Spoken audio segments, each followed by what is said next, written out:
अस्सलाम वालेकुम ख़ातिन हज़रात, मैं उसरान अहमद कसाना। सदर पाकिस्तान को टेक ऑन किया है इलेक्शन कमीशन और लगता यूँ है कि जैसे इलेक्शन कमीशन और सदर पाकिस्तान फिर एक बार जो है वो आमने-सामने आ गए हैं।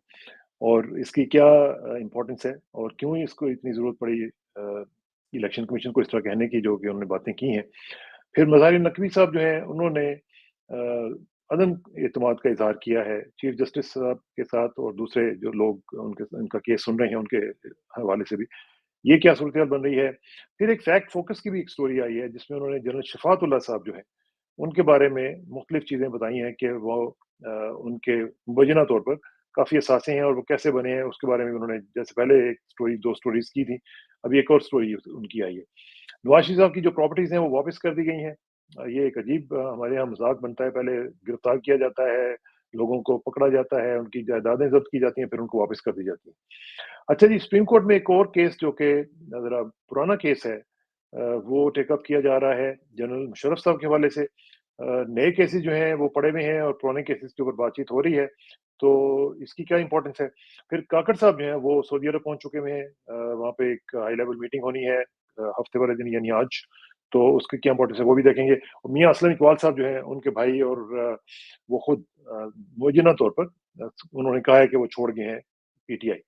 ये सब कुछ है, लेकिन मैं तारुफ़ करवा रहा हूँ आपको, हमारे जो सीनियर सहाफ़ी हैं सलमान आबिद साहब। सलमान भाई अस्सलाम वालेकुम जी। वालेकुम अस्सलाम जनाब। सलमान भाई आपके मैं ये जो टॉपिक्स मैंने बताए हैं उनसे पहले मैं चाहूँगा कि ज़रा आजकल मुझे ये बताएँ कि बड़ी खबरों में हैं इंजीनियर मोहम्मद अली मिर्ज़ा साहब, ये क्या इन्होंने बातें की हैं? हर हर आदमी जो है मैं देख रहा हूँ कि उनको क्रिटिसाइज़ कर रहा है। उन्होंने क्या गलत बातें की हैं जिसके ऊपर इतना उनके ऊपर जनाब वावेला जो है वो मच रहा है? इससे ज़रा बात का आगाज़ कर लेते हैं। देखिए, बात बुनियादी तौर पे ये है कि ये इंजीनियर मोहम्मद अली साहब हों या इस तरह के बहुत से लोग हों, हुँ, इन लोगों को सोशल मीडिया के अंदर रहने का एक आर्ट आ गया है। हुँ, और जिस तरह से हमारे इलेक्ट्रॉनिक मीडिया की एक रेटिंग पॉलिटिक्स है, इसी हाँ, तरह की एक सोशल मीडिया की भी रेटिंग पॉलिटिक्स है। और ये लोग मुख्तलिफ औकात कार में मुख्तलिफ हमायत और मुखालफत के साथ लोगों की ये मंजर आम पे आते हैं। ये भी अब आप देखिए टीआरपी कि कॉन्शियस है फिर इसका मतलब है? जी, जी, जी, बिल्कुल। और आप देखिए कि जिस तरीके से उन्होंने पहले इमरान रियाज को टारगेट किया, फिर हाँ, उसके इमरान रियाज की गुफ्तगू के बाद जब इमरान रियाज ने जब उनको जवाब दिया था पुराना, तो उसके बाद अब दोबारा उन्होंने इमरान रियाज को टारगेट किया। और इसी तरीके से अब उनके जो ताने-बाने पाक इस्लामाबाद में बैठे हुए सीनियर जर्नलिस्टों से हो रहे हैं और जिस हाँ, तरह से उनकी मुलाकातें करवाई गई हैं और जिस तरह से उनकी मुलाकातें हो रही हैं, वो सारा खेल वही लगता है कि हम अब सोशल मीडिया के अंदर से एक ताकत बनाकर अपने मुखालफिन के खिलाफ उसको इस्तेमाल करना चाहते हैं। और इस तरह जी, के बहुत से लोग मिर्जा साहब जैसे लोग बहुत सारे लोग मौजूद हैं जो इस तरह के एजेंडे के अंदर जो है मुख्तलिफ लोगों को सपोर्ट करने के लिए तैयार है। बात मैं सिंपल सी कहता हूं, इससे पहले आपको याद होगा कि कासिम अली शाह साहब भी जो है वो हाँ, सामने आए थे, हमारे हाँ, दोस्त हैं, भाई हैं, लेकिन जल्दी उन्हें इस बात का एहसास हो गया था कि वो एक रॉन्ग ट्रैक के ऊपर आ गए हैं और उन्होंने जी, जल्दी ही अपने आप को वापस भी कर लिया बड़े अच्छा तरीके से और बड़ी और कमाल उसमें होशियारी से। उसमें कुछ थोड़ा-सा रोल हमने भी प्ले किया था कि और उनको जी, जी, रिक्वेस्ट मुझे की थी कि याद आप है, जो काम जो जो आपने भी किया, मैंने भी हाँ, किया और बहुत से जो लोगों ने काम किया। मैं मेरा मेरा पॉइंट ऑफ व्यू ये था कि जो काम आप बेहतरीन तरीके से कर रहे हैं उसको कंटिन्यू रखें। ये बाकी चीज़ें जो हैं ये तो सब फ़िज़ूल हैं, इनमें तो आप ऐसे अपने आप को ज़ाया जी, करेंगे। और यही यही इस वक़्त भी ऐसे ही है कि बहुत से लोग जो बहुत अच्छा काम कर रहे हैं, उनको सियासी अज़ाइम बताए जाते हैं, हुँ, उनको सियासी एजेंडे दिए जाते हैं और उनकी मदद से वो समझते हैं कि शायद हम अपने मुखालफिन को दबाने में कामयाब हो जाएँगे। अब आप देखिए ना, बात ये है कि इमरान खान का जो मसला है, वो एक सियासी नोयत का मसला है। हम उस मसले को एक और तरीके से डील करना चाहते हैं प्रोपेगेंडा की बेसिस के ऊपर। वो चलने वाला नहीं है, वो पहले भी नहीं चला, ना आइंदा चलेगा। तो इसलिए जो सियासी हिकमत अमली है वो सियासी मैदान में अगर पॉजिटिव तरीके से डेवलप की जाए तो आप अपने सियासी मुखालफिन का बेहतर तरीके से मुकाबला कर सकते हैं। मैं इससे ज्यादा कुछ नहीं कहना चाहता। हाँ, ये ठीक। सब लोग, जितने भी लोग इस तरह के लोग आते हैं, ये बस वो जिसे कहते हैं ना, एक एक हजूम होता है, हजूम में से एक चीज को क्रिएट किया जाता है हुँ, और उनको लगता है कि शायद ये हमारे मफादात को पूरा कर सकेगा और इनकी हाँ, बड़ी फॉलोइंग होती है। मैं आपको बताऊं, इमरान रियाज के मामले में भी देखिए, सोशल मीडिया में उसकी कितनी फॉलोइंग थी, लेकिन जब बिल्कुल, उनपे बुरा वक्त आया तो आपने देखा कितने लोग उनके लिए बाहर निकले थे। ये जो बिल्कुल, सोशल बिल्कुल। मीडिया के ऊपर बेस करके हम समझते हैं ना कि हुँ, इनकी लाखों करोड़ों लोगों की हाँ, फॉलोइंग है हाँ, हाँ, और हाँ, इनसे इनकी वो चीजें बनती हैं, ये गलत फहमी है। और ये मुश्किल वक्त में लोग साथ नहीं खड़े होते। अभी इंजीनियर एब्सोल्यूटली। साहब जो है बड़ी पुरजोश होकर सामने आए हैं, जब इनको जरा किसी और एक और तरीके का मंजरनामा नजर आएगा तो ये सबसे पहले भागने वालों में शामिल हो। बड़ा अफसोस की बात है वैसे। मैं हालांकि मुझे किसी ने क्लिप्स इनके फॉरवर्ड किए जिसमें ये तारीफें कर रहे थे इमरान खान की और उनके बड़ी जी, बस वो अब इस वक्त एजेंडा कुछ और है ना जी, एजेंडा उनको कुछ और पकड़ाया गया है। चले, अल्लाह ताला खैर करे। अच्छा जी, जरा ये मुझे बताइएगा कि एक तो जो सूरत हाल बन रही है इसमें हम देख रहे हैं कि जो इलेक्शन कमीशन है, सलमान भाई, इलेक्शन कमीशन ने बड़ा स्ट्रांगली एक रिएक्ट किया है सदर पाकिस्तान के हवाले से विदाउट नेमिंग हिम। लेकिन मैं आपको बल्कि उनका वो ट्वीट भी दिखा देता हूँ कि लग यूं रहा है कि जैसे वो उनके यहाँ कोई इज्जत नहीं है सदर पाकिस्तान की, और वो जो चाहते हैं वो कह रहे हैं और वो चल रहा है। तो इसकी क्या वजह है? देखिए, सदर पाकिस्तान से एक बुनियादी गलती तो हुई थी और उसका इतराफ और उसका इजहार जो है सुप्रीम कोर्ट ने भी किया अपने फैसले में, और उन्होंने कहा कि सदर का काम था डेट देना इंतखाबात की, और उन्होंने भी इंतखाबात की ना डेट देकर जो है ना एक किस्म की आइन की खिलाफ वर्जी की थी। अच्छा, अब मसला सारा ये है कि सदर मुमलिकत जो है वो दोबारा पीटीआई के अंदर जिस तरह से उनका जो सेटबैक हुआ है उसको कंपनसेट करना चाहते हैं, और पीटीआई का एक डेलीगेशन भी मिला था पिछले दिनों उनसे, और उन्होंने बड़े इतराजात उठाए कि आप ईवान सदर में बैठे हैं और पीटीआई के लिए जो है ना तमाम तर रास्ते बंद कर दिए गए हैं।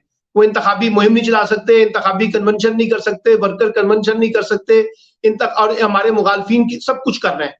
अच्छा, उस पर फिर उन्होंने एक खत लिखा इलेक्शन कमीशन को, और मैं समझता हूं कि उस इलेक्शन कमीशन को जो खत लिखा गया था उसमें कोई चीज गलत नहीं थी। सॉरी, उन्होंने निगरान वजीर आजम को खत लिखा और निगरान वजीर आजम को कहा कि भाई आप निगरान वजीर आजम है, ये एक पार्टी के साथ जिस तरह का सलूक हो रहा है ये ठीक नहीं है, आप उसके एक इनेबलिंग एनवायरनमेंट करें, लेवल प्लेइंग फील्ड पैदा करें ताकि सब लोग इलेक्शन के अंदर हिस्सा ले सकें। अच्छा, ये बातें सदर साहब ने मुख्तलिफ औकात कार में की हैं अपने इंटरव्यूज के दरमियान कि एक मुफाहमत होनी चाहिए, निगोसिएशन होनी चाहिए, एक रास्ता निकालना चाहिए, दुश्मनी का रास्ता खत्म करें, सबको साथ लेके चले, लेकिन किसी ने सुनी नहीं। अच्छा, अब जो उन्होंने निगरान हुकूमत को खत लिखा है, तो पहली तो बात तो यह है कि इलेक्शन कमीशन ने भी इसके ऊपर इनडायरेक्टली जिस तरह से रिएक्ट किया है और ये शो करने की कोशिश की है कि इलेक्शन बड़ा ट्रांसपेरेंट हो रहा है, आप क्यों मुदाखलत कर रहे हैं। अब कोई अकल का अंधा ही कह सकता है कि इस वक्त का इलेक्शन का माहौल ट्रांसपेरेंट है, सबको पता है कि इलेक्शन किस तरह से हो रहा है, कैसे सियासी इंजीनियरिंग हो रही है, किस तरह से लाहौर का गवर्नर हाउस जो है वो सियासी इज्तिमा का मरकज बना, किस तरह से नवाज शरीफ साहब बैठ के वहां पर तंजीमी इजलास करते रहे और बाकायदा टिकटों की तकसीम जनूबी पंजाब और गवर्नर हाउस उसके लिए इस्तेमाल होता रहा, उस पर उनको कोई इतराज नहीं है।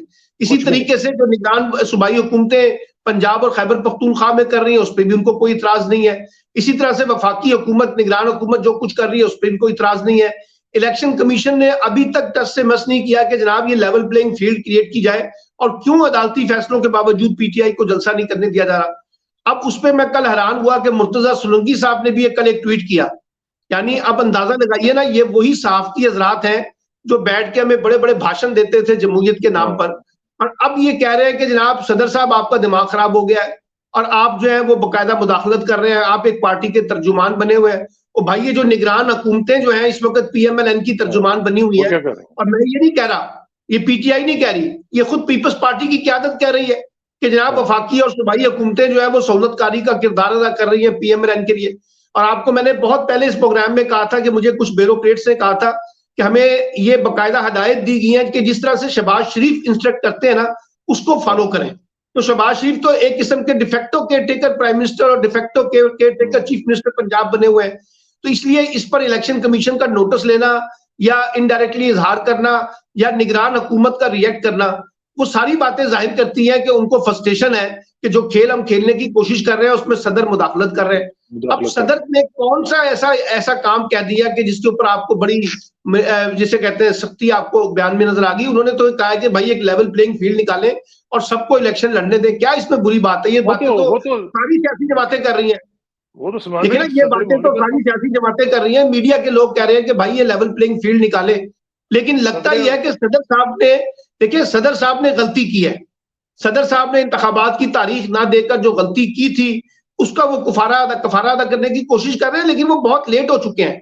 और अब उनके पास देखिए ना, अब उनको चाहिए ये था असुली तौर पे ये जो सारा इलेक्शन कमीशन और निगरान हुकूमत ने जिस तरह रिएक्ट किया है, सदर साहब को खुद सुप्रीम कोर्ट जाना चाहिए और कहना चाहिए कि सुप्रीम कोर्ट के फैसले के मुताबिक मैं पाकिस्तान का सरबराह मुमलिकत हूं और मेरे ये कंसर्न है, आप इसको एड्रेस करें। ना इलेक्शन कमीशन मेरी बात सुन रहा है, ना केयर टेकर गवर्नमेंट सुन रहा है, बल्कि वो उल्टा मुझ पर इल्जामात लगा रहे हैं। तो आप ही कोई हदूद तय कर दें कि ये लेवल प्लेइंग फील्ड क्या होगी जी।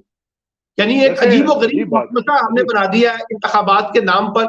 इंतखाबात से पहले इंतखाबात को मुतनाज़ा बना रहे हैं। और ये मैं आपको बताऊं, ये जो हमारे निगरान है, बातें बहुत बड़ी बड़ी करते हैं। मैंने आपको पहले भी कहा था, एक्स्ट्रा ऑर्डिनरी बोलते हैं ये।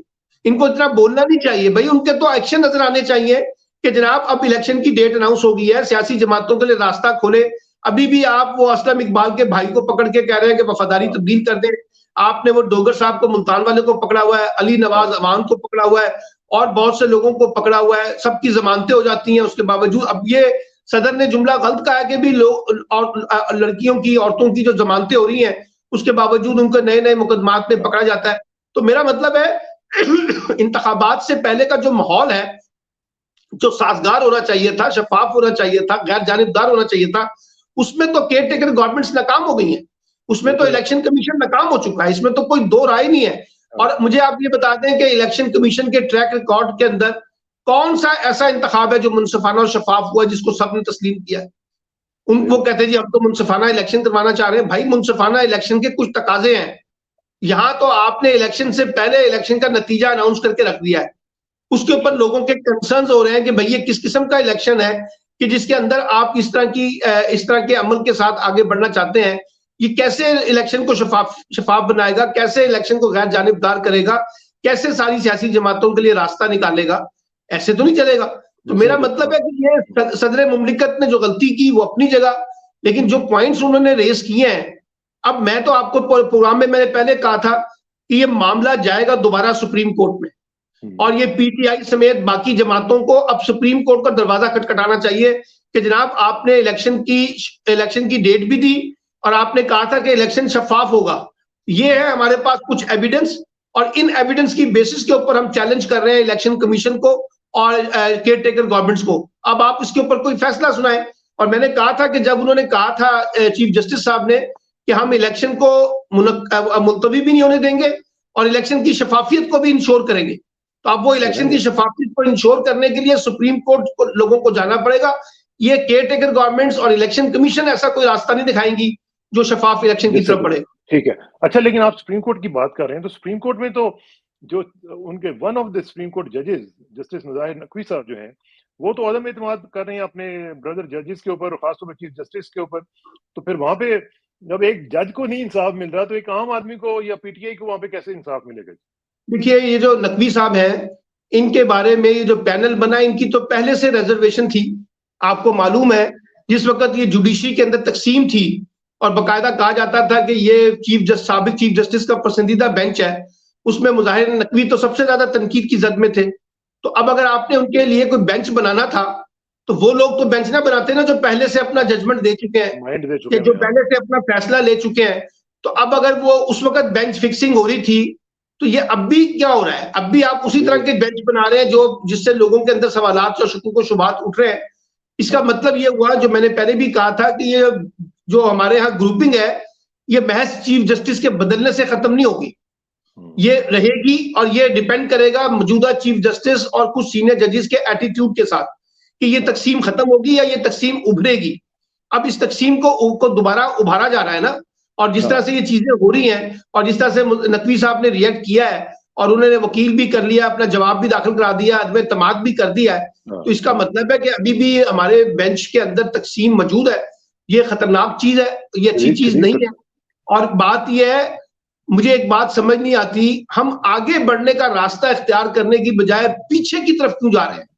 कभी हमें जनरल मुशर्रफ की याद आ जाती है, कभी हमें जनरल अयूब खान की याद आ जाती है, कभी हमें जनरल बाजवा की याद आ जाती है, कभी हमें जस्टिस इफ्तिखार चौधरी साहब की याद आ जाती है, कभी हमें पीछे और लोगों की यादें आना शुरू हो जाती हैं। तो भाई, आप जिस वक्त जहां खड़े हैं, कोई आगे का रास्ता है, आप जरूर अकाउंटेबिलिटी करें, लेकिन ये चूजी किस्म की अकाउंटेबिलिटी ना करें। यानी अब मुझे बताइए ना कि अगर आप वो एजाज सैयद साहब, हमारे नौजवान बड़े शानदार किस्म के जर्नलिस्ट हैं, इस्लामाबाद में बाखबर आदमी हैं, उन्होंने परसों अपने तज़किरे में क्या कहा है? उन्होंने कहा है कि किस तरीके से शहबाज शरीफ ने अपने और अपने बेटे की मनी लॉन्ड्रिंग में अपने आप को कैसे शानदार तरीके से बचाया, कैसे दबाव डाला, अपना नैब के ऊपर, प्रोसिक्यूटर के ऊपर और ये FIA के ऊपर, और उसके बाद जिन लोगों ने उनको फैसिलिटेट किया, जिन्होंने उनके मुकदमात से उनको बचाया, उनको ही बाकायदा प्रमोट किया गया। ये है हमारा अकाउंटेबिलिटी का सिस्टम। अच्छा, अब हमने हमेशा से अकाउंटेबिलिटी को बतौर हथियार इस्तेमाल किया है। ये नहीं है कि ये सारे के सारे लोग दूध के धुले हुए हैं। इन्होंने मसाइल पैदा किए हैं, इन्होंने करप्शन भी की है, इन्होंने बदनवानी भी की है, इन्होंने लूटमार भी की है, इन्होंने सहूलतकारी भी की है, लेकिन हमने पकड़ना नहीं है। मसल अब ये फराग गोगी का स्कैंडल आया ना जी, बड़ी अता तारड़ साहब ने प्रेस कॉन्फ्रेंस वगैरह की है। मैं तो कोई फराग गोगी का वकील नहीं हूं, और मुमकिन है उन्होंने करप्शन की हो, मैं तो इस पर कोई मैं बहस नहीं करना चाहता। लेकिन ये जो कहा गया है कि फराग गोगी ने इतने इतने सरकारी अफसरों को प्रमोट किया पैसे लेके, अच्छा, उसको अगर वो प्रमोट हुआ तो उसका मेजर कल्प्रेट तो उस्मान बुजदार था। वो तो उसको तो आपने शफाफ बना दिया ड्राई क्लीन के जरिए, अब उसको तो नहीं पकड़ा जा रहा, पहली बात। दूसरी बात, क्योंकि वो चीफ मिनिस्टर पंजाब थे, उनके दस्तखतों से ये सारे काम होते थे।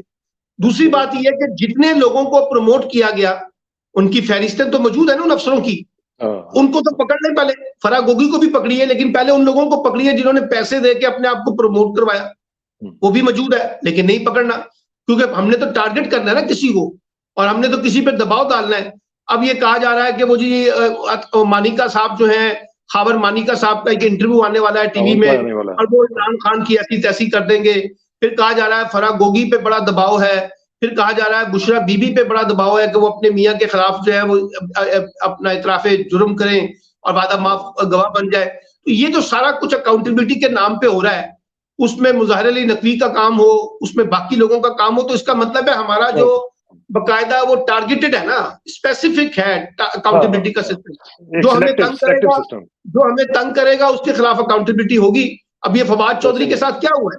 फवाद चौधरी साहब तो ड्राई क्लीन से निकल कर आ गए थे ना, अब उन्होंने कहा कि जी मैं जलसा नहीं करा सकता वहां पर आपका, मैं इस्तेकाम पाकिस्तान पार्टी में इन नहीं हो सकता, तो वो उसका पर बड़ा दबाव था। अब आप देखिए उस पर किस किस्म के मुकदमे, ये वही मुकदमे जैसे बकरी चोरी के मुकदमे होते थे। वो गाड़ी का टायर फोड़ के ले गया, किसी ने पलक पाना निकाल के ले गया।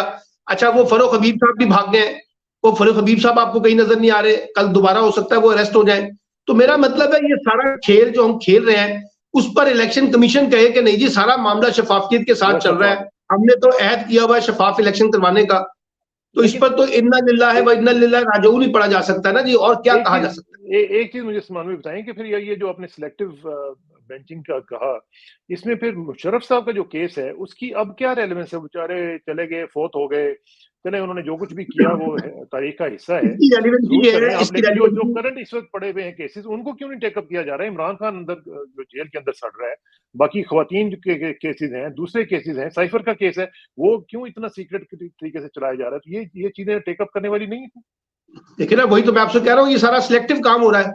आप सियासी स्कोर करना चाहते हैं, आप पॉपुलर किस्म की जुडिशरी को लेके चलना चाहते हैं, आप ऐसे फैसले करना चाहते हैं जिससे बड़ी बड़ी हेडलाइन बने। देखिए जनाब, या फिर ये है कि नवाज शरीफ को खुश करना चाहते हैं शायद। सर वो भी हो सकता है, वो भी हो सकता है, नवाज शरीफ को भी खुश करना चाहते हैं, लेकिन मसला ये है हमारे यहाँ जुडिशरी का जो अब एक मूड नजर आ रहा है ना, वो है पॉपुलर सेंटिमेंट्स का, वो है पॉपुलर एजेंडे का, वो है हेडलाइंस का। पहले हम लोग सुना करते थे हेडलाइन जर्नलिज्म, अब हो रहा है हेडलाइन जुडिशरी। जी जी, हेडलाइन जुडिशरी है, और उसमें से ऐसी सुर्खियां निकालें जो आपकी हेडलाइंस बने, जिसमें रेटिंग आए, जिसमें पॉपुलैरिटी आए। मैं सिर्फ ये समझता हूं कि देखिए, बार बार आपके प्रोग्रामों में कहता हूं कि भाई खुदा के लिए पाकिस्तान के मौजूदा हालात का तकाजा ये है कि आगे बढ़ने का रास्ता तलाश करें। ये आगे बढ़ने के रास्ते नहीं है, ये मामला को मजीद खराब करने की बात। अब देखिए ना, आज कोई बंदा नहीं, मैं कह रहा हूं आज अगर कोई बंदा 9 मई के वाकये की मजम्मत करके प्रेस कॉन्फ्रेंस करे और ये नवंबर का महीना है, तो आपको समझ आ जानी चाहिए कि इस तरह की प्रेस कॉन्फ्रेंसेस के पीछे क्या एजेंडा है। मैंने सुना है कि तकरीबन 800 से ज्यादा लोगों को गिरफ्तार कर लिया गया आजकल के, ये कह के कि जी ये इनकी दोबारा हमने इन्वेस्टिगेशन की थी तो पता चला है कि रिकॉर्ड में इनके नंबर भी थे, तो इनको पकड़ दो इलेक्शन से पहले। वो दबाव डालने का खेल है ना, कि इंतखाबात से पहले लोगों को इतना डरा दो, धमका दो कि लोग इंतखाबी मुहिम का हिस्सा ना बन सके, लोग इंतखाबात में हिस्सा ना ले सके।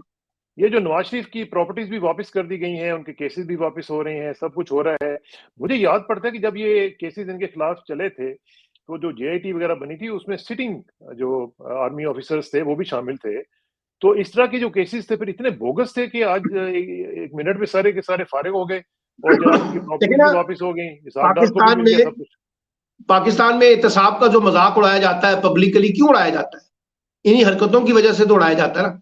अब मिसाल के तौर पे मैं कहता हूं कि नवाज शरीफ साहब से आपने प्रॉपर्टियां गलत छीनी थी, वो सारी चीजें गलत थी। तो जिन लोगों ने उस वक्त इन सब चीजों को दुरुस्त किया था हाँ, और दुरुस्त कहा था, आज उनको अकाउंटेबल नहीं करना चाहिए? बिल्कुल आज उनको पहले पकड़ना नहीं सबसे पहले चाहिए उनको करना चाहिए। जिन्होंने कौम के अरबों रुपए बर्बाद किए नैब के नाम पर और एहतसाब के नाम पर? अगर वो उस वक्त गलत थे, आज कैसे दुरुस्त हो गए? और अगर आज दुरुस्त है तो कल कैसे गलत हो गए थे? यानी ये बकायदा एक सियासी, देखिए ना, किसी अक्ल और शऊर रखने वाला बंदा भी समझ सकता है कि इसके पीछे सियासी अजाइम क्या है। कल रात टीवी टॉक शो में कोई बंदा मुझसे पूछ रहा था ना कि जी क्या नवाज शरीफ साहब डील करके आए? मैंने कहा यार आप बच्चे माइक उठाएं और गली गली में चले जाएं, लोगों से पूछना शुरू कर दें। भाई नवाज शरीफ साहब अगर कोई ये कहता है कि ये बगैर डील के आए हैं और जमहूरियत की लड़ाई लड़ने आए हैं, तो इससे ज्यादा मासूमाना तजिया और क्या हो सकता है? मुझे क्या हो सकता है? और जिस तरह से उनको सहूलतकारी दी जा रही है और साथ साथ सहूलतकारी के साथ साथ उनके ऊपर एक फ्रस्ट्रेशन भी बढ़ रही है। और वो फ्रस्ट्रेशन ये बढ़ रही है कि जनाब बारात का दूल्हा तो मुझे दिखाया गया था, अब पता चल रहा है कि वो दूल्हा कोई और है। या ये भी हुआ है कि जैसे वो सायरा बानो ने कहा था कि वो रिश्ते वाले आए थे तो बड़े बेटे का रिश्ता पसंद करने की बजाय छोटे बड़े बेटे का रिश्ता पसंद कर लिया। अभी भी मैं बहुत सी निजी महफिलों में जाता हूं ना, जो PMLN के करीब लोग हैं वो कहते हैं जी वजीर आजम अगर होंगे तो शहबाज शरीफ होंगे। तो बाद औकात ये भी अभी एक कंफ्यूजन सा पैदा हो गया है कि नवाज शरीफ साहब के लिए क्या है और शहबाज शरीफ साहब के लिए क्या है। और जितनी पुरजोशियत से शहबाज शरीफ बातें करते हैं ना नवाज शरीफ के हक में, मैं उतना ही ज्यादा कन्विंस हो जाता हूं कि यार शायद पीछे की एजेंडा कोई और है। तो कहने का मतलब ये है कि ये जो कुछ हो रहा है एहतसाब के नाम पे, या तो अब आप नैब को बंद कर दे सकते, ये वाकई अब एक ऐसा इदारा बन चुका है जिसका मकसद ही बुनियादी तौर पे जनरल मुशर्रफ के दौर में भी सियासी इंजीनियरिंग से शुरू हुआ और अब तक वो सियासी इंजीनियरिंग कर रहा है। इसका कोई फायदा नहीं है, इससे एहतसाब नहीं हो सकेगा। और अगर आपने एहतसाब के अमल को लेके चलना है, सबका करें सर, बेलाग करें, शफाफ करें, सबको नजर आए, सब उसके ऊपर एतमाद करें, सबकी उसके ऊपर एक कॉन्फिडेंस बिल्डिंग हो।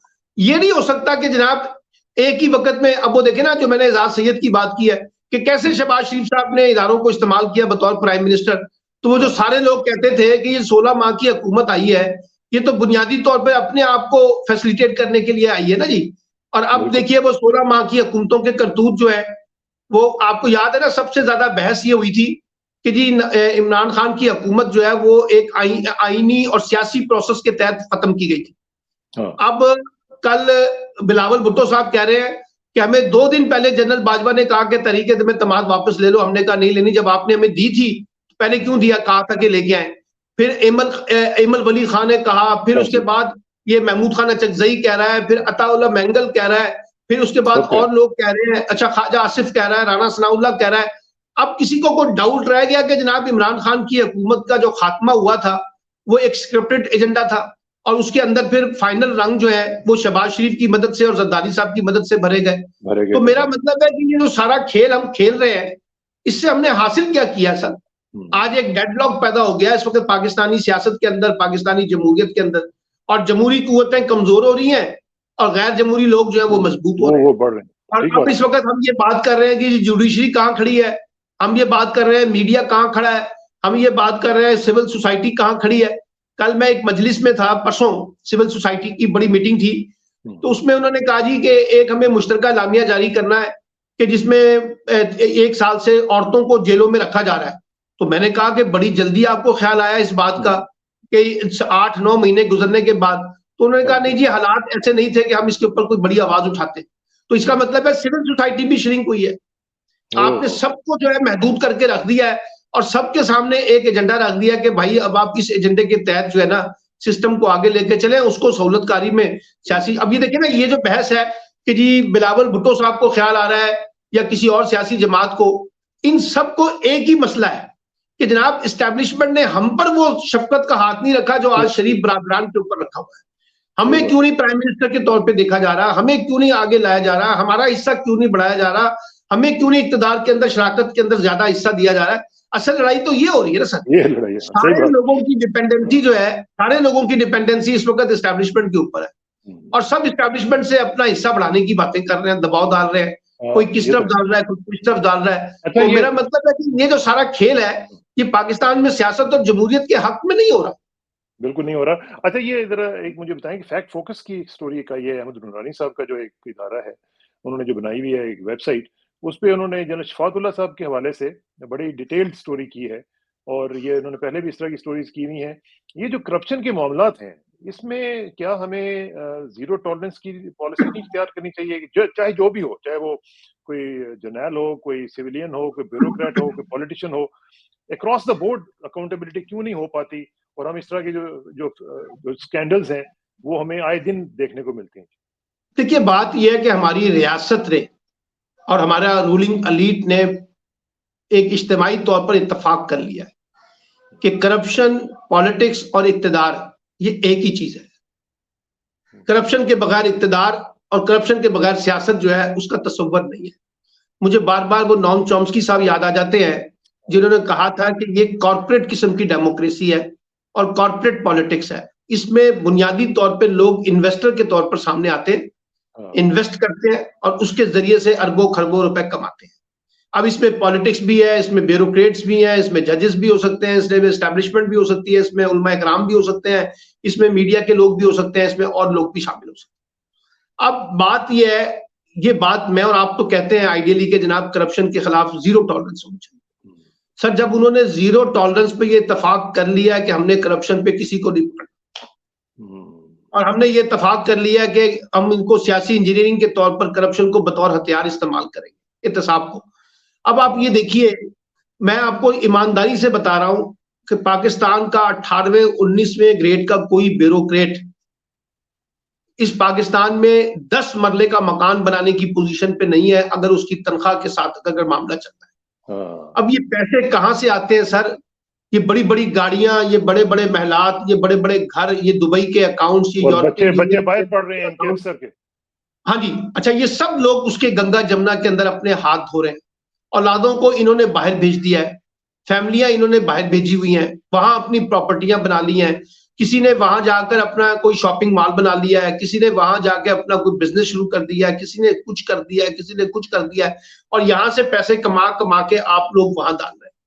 तो ये जो पाकिस्तान है ना जी, मैंने कल भी वो कहा था IMF के प्रोग्राम के हवाले से, मैंने कहा कि IMF की शक्तियां अपनी जगह, लेकिन मुझे ये बताइए, ये जो हमने अपने अपने रियासती निजाम के अंदर सफेद हाथी पाले हुए हैं, हमने रेलवे कैसे तबाह किया, PIA कैसे तबाह किया, सरकारी इदारे कैसे तबाह किए, स्टील मिल कैसे तबाह की। अभी ये आप उठाएं PCB के मामला, और जरा PCB के आला ओहदेदारों को जो तनख्वाहें और मराद दी जा रही है वो जरा मुलायजा फरमाएं, और जिस किस्म की लग्जरियां उनको दी जा रही है, क्या पाकिस्तान की कमजोर मईशत और बीमार मईशत इसको बर्दाश्त कर सकती है? आप मुझे बताइए कि आप जब फॉर्च्यून गाड़ियां देंगे DCO DPO को, क्या ये सिस्टम इसको अफोर्ड कर सकता है? नहीं करेगा। और जिस किस्म की आप लग्जरी टाइप गवर्नेंस का निजाम और एक्स्ट्रा ओवर बर्डन गवर्नेंस का निजाम चला रहे हैं, तो इसका मतलब ये होता है, अब आप लाहौर शहर में देखिए ना, हर तरफ मेगा प्रोजेक्ट चल रहे हैं, अंडर पासेस, ब्रिजेस, पुल, सड़कें, क्योंकि उसमें कमीशन इन्वॉल्व है ना सर। मेगा प्रोजेक्ट, जितने मेगा प्रोजेक्ट होंगे उसमें पैसे आएंगे। एक तरफ आप कह रहे हैं कि हमारे पास खाने को पैसे नहीं है, एक तरफ आप कह रहे हैं कि फला नहीं है, एक तरफ आप पहला कर रहे हैं, ये आपकी तरफ। अच्छा, इसके मुकाबले में हायर एजुकेशन जो है तबाह बर्बाद कर दी। यूनिवर्सिटियों के पास पैसे ही नहीं है सर, तनख्वाहें देने के, पेंशन देने के पैसे नहीं है। यूनिवर्सिटियों का इस वक्त सीरियस बदहाली चल रही है गवर्नेंस के मामला में और फाइनेंशियल गवर्नेंस के कॉन्टेक्स्ट में। लेकिन आपके पास ब्रिजेस के लिए पैसे हैं, आपके लिए अंडरपासेस के पैसे हैं, यूनिवर्सिटियों को पैसे नहीं है। और यूनिवर्सिटियों के जो पैसों की मैं बात कर रहा हूँ, ये सिर्फ तनख्वाहों की और अपना इंतजामी अखराजात की बात कर, जो तहकीक के नाम पे पैसे मानने चाहिए थे, जो रिसर्च के सेंटर में आने थे, क्वालिटी को इंप्रूव करने के लिए आने थे, उसके लिए तो एक टका भी नहीं है किसी के पास में। आपको ये है आपके रियासती निजाम की तरजीहात जिनके अंदर हम खेल रहे हैं। अब उसमें ये जो फैक्ट्स वालों की रिपोर्ट आई है, ये कोई एक रिपोर्ट तो नहीं है सर। आप जितनी रिपोर्टें उठाएंगे आपको इस तरह की कई केसेस मिलेंगे, एक से बढ़कर एक मिलेगा, एक से बढ़कर एक मिलेंगे। क्यों? तो यहाँ तो हमने अकाउंटेबिलिटी करनी नहीं है, हमने अकाउंटेबिलिटी करनी नहीं है। हमने सुप्रीम जुडिशियल काउंसिल बनाई, कहा गया कि जजों का ये मुत्तफिका फोरम है जहां जजेस का अकाउंटेबल हो सकता है। आपने मौजूदा चीफ जस्टिस साहब के का देख लिया था जिस वक्त वो मुकदमा आया था, उस वक्त क्या कुछ हुआ था हमारे यहाँ। तो मैं ये नहीं कहता कि कौन करप्ट और कौन करप्ट नहीं है, ये मेरा मसला नहीं है। मेरा मसला सिर्फ ये है कि जो फोरम थे जिन्होंने ये तय करना था कि किसने करप्शन की और किसने करप्शन नहीं किया है, जब वही पॉलिटिसाइजेशन का शिकार हो चुके हैं तो फिर उनसे एक जस्टिस की उम्मीद लगाना जो है ना वो बड़ा मुश्किल हो गया। यही वजह है कि इस वक्त पाकिस्तान का निजाम जो है ना आप जैसे लोगों के, मुझ जैसे लोगों के और आम आदमी के सामने इस बेदर्दी के साथ बेनकाब हुआ है ना कि लोग कानों को हाथ लगा रहे हैं कि ये कैसा निजाम है सर। चले इस पे इंशाल्लाह गुफ्तगू का सिलसिला जारी रहेगा। सलमान भाई बहुत बहुत शुक्रिया। इंशाल्लाह आपकी तबीयत थोड़ी सी ठीक हो जाएगी, फिर इंशाल्लाह जल्दी मुलाकात होगी। आज मुझे लग रहा है कि थोड़ी सी तबीयत आपकी नासाज लग रही है, बस थोड़ा सा गला वगैरह रहा है। थैंक यू वेरी मच, आपका बहुत शुक्रिया। स्मॉक की वजह से। थैंक यू जी, अस्सलाम वालेकुम।